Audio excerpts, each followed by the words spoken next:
Bonjour à tous, il est 6h30. Merci d'être avec nous sur RTI 1. La Côte d'Ivoire poursuit sa marche vers le développement et les femmes ivoiriennes brillent à l'international. La présidente du Sénat, Kandia Camara, est à Strasbourg en France.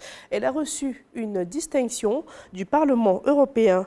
Il s'agit du prix universel du leadership féminin, une récompense pour ses longues années d'engagement politique ici en Côte d'Ivoire. Suivons le reportage de notre envoyé spécial en France, Kader Sogodogo. Parlement européen, Strasbourg, en France. Les femmes leaders sont réunies pour réfléchir autour d'un thème, émergence politique et impact économique. Les axes de tous les possibles du leadership féminin dans un monde en mutation. Une rencontre qui est également consacrée à la reconnaissance du mérite. La présidente du Sénat de Côte d'Ivoire, Kandia Camara, se voit décerner le prix universel du leadership féminin pour ses longues années d'engagement politique et social.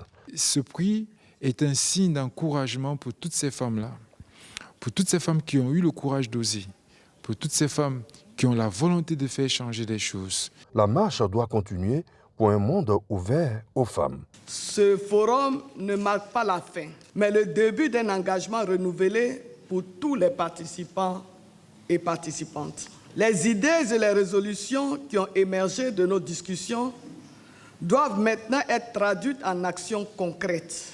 Chacun et chacune d'entre nous a un rôle à jouer pour faire avancer la cause du leadership féminin dans nos communautés, nos pays et au-delà. Je m'engage, en tant que président du Sénat de la République de Côte d'Ivoire, à poursuivre et à intensifier nos efforts pour promouvoir l'égalité et l'autonomisation des femmes.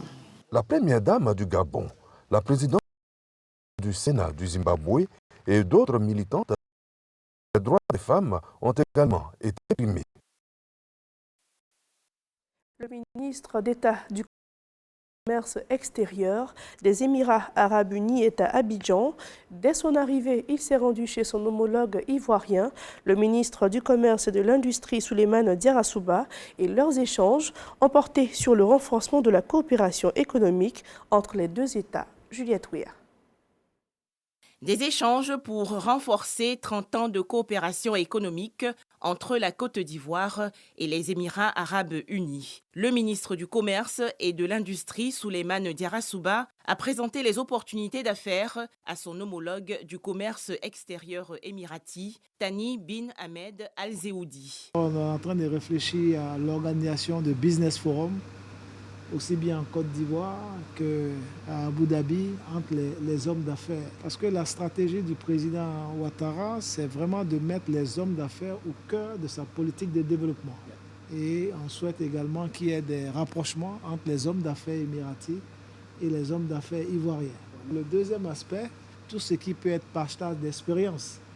Avec notre ministère, on reste totalement ouvert par rapport au commerce extérieur, la digitalisation des chiffres du commerce extérieur, parce que tout à l'heure on a vu un gap entre nos chiffres. Donc s'il y a des expériences à partager, on reste totalement ouvert à ça. Et puis également s'il y a des formations souvent pour les agents au niveau du commerce extérieur. Les Émirats arabes unis se réjouissent de la qualité des relations avec la Côte d'Ivoire.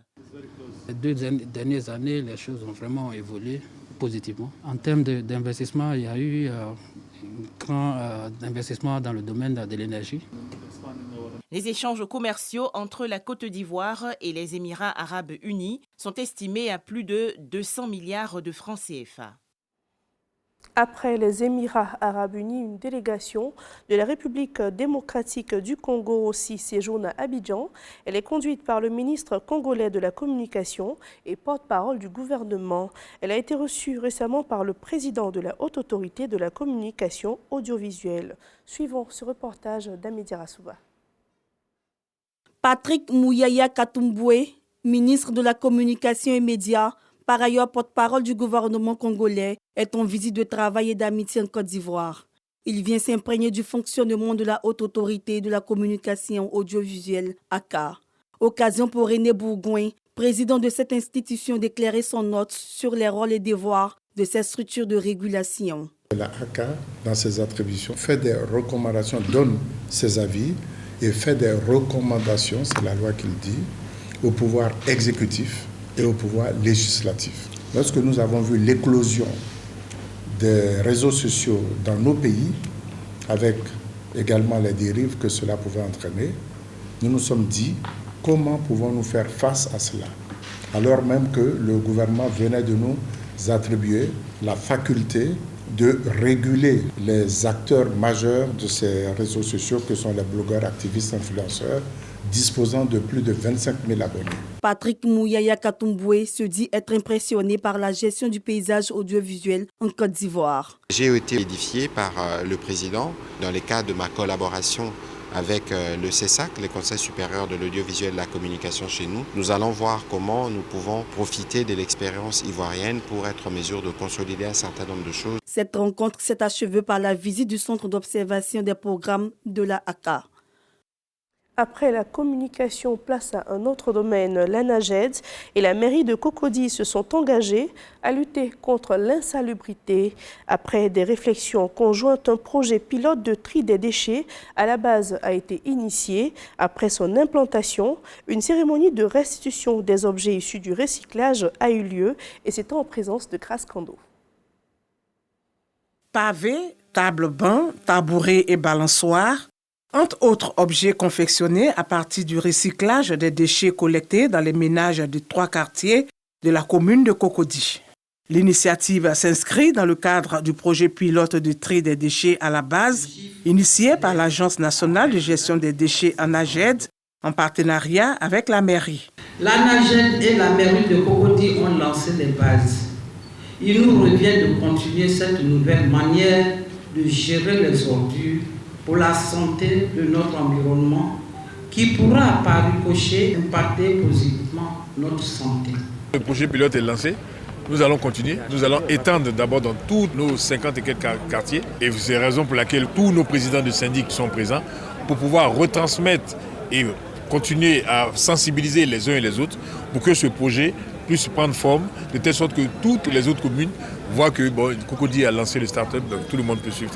Le tri des déchets consiste à une séparation méthodique des déchets réalisés à la source selon leur nature. Cette pratique permet de récupérer les matières recyclables en vue de leur valorisation, contribuant ainsi à l'économie circulaire, de réduire considérablement la quantité de déchets convoyés à l'enfouissement, d'optimiser les ressources financières allouées à la gestion des déchets parce que permettant une meilleure utilisation des fonds publics. Le tri ouvre la voie à une professionnalisation du secteur générant ainsi des ressources et des opportunités d'emploi. Nous pouvons tout transformer et cela donne raison au célèbre chimiste français Lavoisier qui disait « Rien ne se perd, rien ne se crée, tout se transforme ».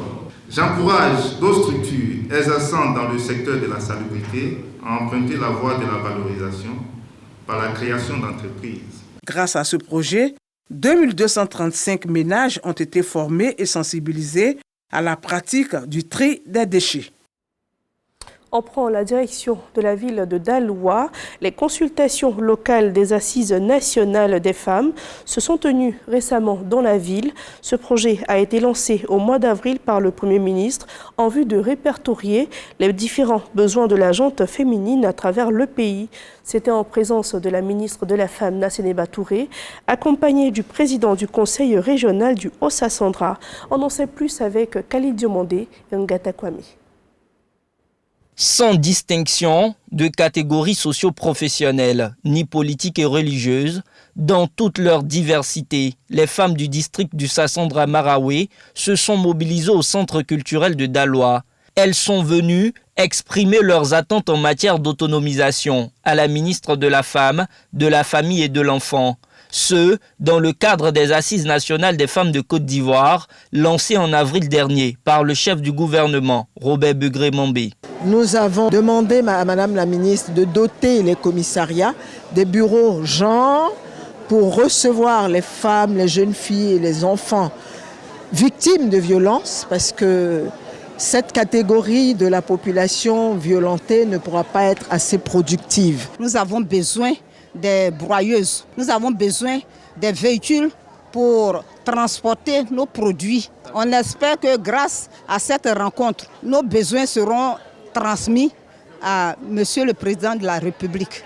Pour la concrétisation des besoins de ces femmes, le ministre de la Jeunesse et président du Conseil régional du Haut-Sassandra promet de jouer pleinement sa partition. J'ai pris l'engagement auprès des femmes du Sandra de veiller à ce que dans le document qui sera produit, les aspirations des femmes du Sandra figurent en bonne place. Toutes les doléances et recommandations exprimées à ces assises feront l'objet d'une attention particulière. Je voudrais prendre l'engagement de traduire fidèlement vos doléances à travers le livre blanc qui sera constitué à la fin des tournées de tous les districts. Je voudrais que les femmes s'impliquent de plus en plus dans tous les secteurs, mais surtout dans les secteurs de prise de décision, celle de la politique, la présence dans les conseils, parce que c'est là, il faut être à la table où on décide. Après Daloa, c'est Toumaudi, dans le district autonome des Lacs, qui accueillera les consultations locales des assises nationales des femmes de Côte d'Ivoire. Et dans la commune du Plateau ce week-end, c'était le lancement de la 3e édition du prix Marie-Laure d'Ivoire, un projet initié par la journaliste présentatrice Marie-Laure Ngouran. L'Eldorado, c'est ici, la Côte d'Ivoire, terre d'opportunités. C'est le thème retenu pour cette édition. À ce rendez-vous, la date de la cérémonie de récompense a été dévoilée. Elle est prévue se tenir le 14 septembre prochain à Milan, en Italie. Jean-Marc Tchadji. Le drapeau de l'excellence, version ivoire, flottera sur la ville de Milan en Italie, localité chère au célèbre peintre Léonard de Vinci. C'est ici que les compétences ivoiriennes de la diaspora seront célébrées le samedi 14 septembre 2024 à l'occasion de la 3e édition des prix internationaux Marie-Laure d'Ivoire. À Abidjan, l'événement est lancé devant les acteurs influents de la diaspora ivoirienne. Pour cette édition, la lutte contre l'immigration clandestine est mise en avant par Marie-Laure Ngouran, figure emblématique de la télévision ivoirienne et promotrice. Nous voulons que nos frères qui sont allés de l'autre côté puissent se souvenir qu'il y a leur pays qui a besoin d'eux. Cette année, on met l'accent sur la lutte contre l'immigration clandestine parce que nous voulons donner une belle image de notre pays par cette image où on voit nos frères, nos sœurs aller se jeter à la mer. On peut rester, vivre ici et réussir comme nous. Les prix Marie-Laure d'Ivoire, une opportunité de promouvoir la destination Côte d'Ivoire selon Côte d'Ivoire Tourisme. Pour Côte d'Ivoire Tourisme, la diaspora est un levier pour le développement du tourisme durable, responsable et équitable. Le ministère des Affaires étrangères et la primature s'engagent à appuyer cette initiative pour le bon rayonnement du pays. En effet, nombreux sont nos compatriotes qui, à la recherche d'un mieux-être, utilisent des voies et moyens inappropriés, parfois même au risque de leur vie, pour se déplacer vers d'autres continents. L'une des solutions à cet exode, outre les politiques de développement mises en place, se trouve dans la sensibilisation. Ce 14 septembre à Milan, nous aurons l'occasion de montrer au monde entier que la Côte d'Ivoire, championne d'Afrique de football, est un véritable Eldorado. La 2e édition des prix Marie-Laure d'Ivoire s'est tenue dans la capitale belge, à Bruxelles. Au total, 34 personnalités de la diaspora ivoirienne ont été distinguées. Pour la 3e du genre, un fonds pour la diaspora est prévu pour l'amélioration de leurs conditions de vie. À présent, l'actualité sur le continent africain. En Somalie, 5 détenus membres présumés du groupe islamiste Chebab et 3 gardiens ont été tués hier samedi. C'était lors de plusieurs échanges de tirs pendant une tentative d'évasion de la prison principale de Mogadiscio. Des témoins vivant à proximité de l'enceinte de la prison ont rapporté samedi avoir entendu des bruits d'explosions de grenades et de tirs de mitrailleuses. Selon le porte-parole du corps des gardiens de prison, les enquêtes se poursuivent même si la situation est revenue à la normale. Dernière actualité, cette fois aux États-Unis hier. Lors d'un meeting, l'ex-président américain Donald Trump a été la cible de coups de feu. Il a indiqué avoir été blessé par balle à l'oreille droite. Le meeting se tenait à Butler, en Pennsylvanie, un État du nord-est des États-Unis. Le service de sécurité du candidat républicain est intervenu pour l'évacuer. Lors des échanges de feu, le tireur a été neutralisé. Voilà, c'est la fin de ce journal. Merci à tous de nous avoir suivis et excellente suite de programme sur RTI 1.